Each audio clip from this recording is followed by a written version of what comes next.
Dayan, bu videonu keçmə. Çünki bu videoda sənin üçün maraqlı biliklər ola bilər. Gəlin bu mövzuda ətraflı danışaq və müzakirə edək. Geyimin sosial həyatınıza və beyninizə necə təsir elədiyindən xəbərdarsınız və ya həqiqətən öz stilini sən seçirsən? Gəlin bunlara bir yerdə baxaq. Mən burada ilk hissəmiz olan geyim və beynin bağlantısı olaraq bu haqqında danışmaq istəyirəm. Qısacası modanın psixologiyası haqqında. Əgər maraqlıdırsa sona qədər izlə.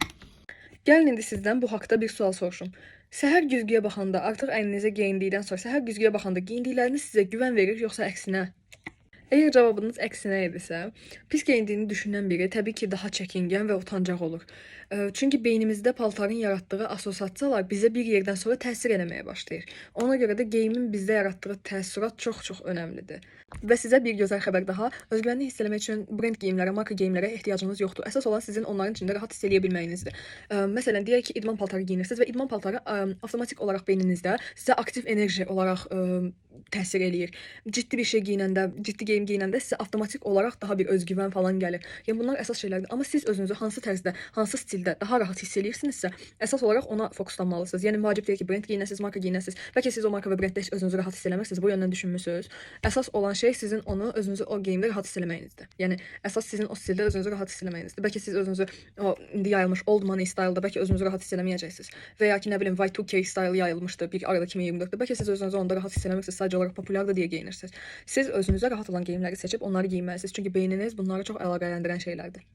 Çünki əgər siz paltarınıza fikir vermədən geyinsəz, əgər fikir verməsəz, beyniniz sizə avtomatik olaraq sən qəşəng görünmürsən, sən yaxşı görünmürsən siqnalını verəcək və bu da sizin özgüvəninizin aşağı olmasına lap da təsir eləyəcək. Bu arada bir nüans daha var ki, bunu da qeyd edeyim ki, özgüvən sadəcə olaraq görünüşdən əlaqəli deyil. Hətta deyərdim ki, özgüvən 10% olaraq görünüşdən ibarətdir. Qalan 90%-i sizin görünüşünüzdən daha artıq şeylərə bəs eləyir, yəni artıq şeylərə diqqət yetirir. Yəni özgüvən görünüşlə olan bir şey deyil.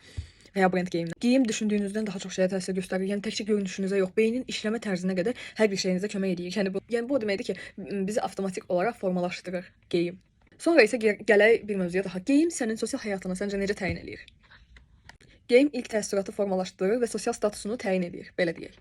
Məsələn, rənglərin təsiri bu geyim nüansında çox vacibli bir nüansdır. Çünki tünd geyimlər gücü və məsələn peşəkarlıq hissini oyadır. Açıq rənglər isə sosial və əlçatan bir imic yaradır. Ancaq həmişə bahalı geyinmək hər zaman yaxşı nəticələnmir. Çünki bəzi hallarda insanları uzaqlaşdırır. Moda və imposter sindromundan da danışmaq istəyirəm. Belə bir sindrom nə deməkdir? Ona da başa salım. Imposter sindromu, yəni insanların öz uğurlarını təsadüf hesab eləyərək bunları özünü yetərsiz hiss eləməsi hissi deməkdir. Bu modada da var təbii ki. Məsələn, ətrafdakılara layiq olmadığının enerjisini elə bilin ki, verirsiniz və onu düşünən biri qeyri-adi və ya uyğun olmayan geyim seçə bilər və bu da onun rahatlığını və sosial inamını azalda bilər.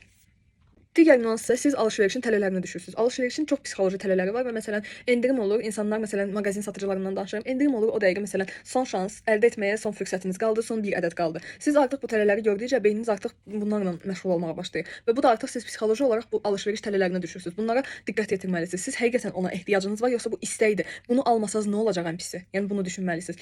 Yəni endirimlər, son şans deyərək sizin beyninizi elə bilin ki, limitli məhsullar bizdə təcili qərar vermə istəyi oyadır və eyni zamanda parlaq işıqlar, xoş musiqi və mağazaların qoxusu belə, yəni sizin alış-veriş eləməyinizə təsir eləyir, düşünün.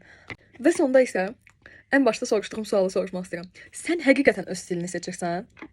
Sən geyim tərzini özün seçdiyini düşünürsən, amma çox vaxt brendlər, sosial media və cəmiyyətin gözləntiləri seçimlərini yönləndirir təbii ki də. Moda trendləri sənə nəyi geyinməli olduğunu belə deyək ki, pıçıldayır və sən öz zövqlərini, özünün istədiyi, geyinmək istədiyin geyimləri ikinci plana atırsan. Gəl bunu qəbul eləyək. Və son olaraq qeyd edeyim ki, həqiqətən öz stilinizi tapmaq istəyirsinizsə, əgər həqiqətən trendlərdən çox öz zövqünüzə uyğun, öz rahatlığınıza uyğun, özünüzü hansı stildə və hansı geyimlərdə rahat hiss eləyirsinizsə, onu geyinməyə fokuslanmalısınız. Yəni kimin nə dediyinə baxmadan. Belə bura qədər izlədiyinizsə təşəkkür edirəm. Belə videoların daha çox gəlməsini istəyirsinizsə, belə bilikləndirici videoların daha çox gəlməsini istəyirsinizsə, kommentlərdə görüşək, kommentlərdə bunu yazın, qeyd eləyin. Əgər səhifəmi izləyib, səhifəmi baxıb əgər bəyəndinizsə, buradan takip etməyi də unutmayın, buradan daha doğrusu.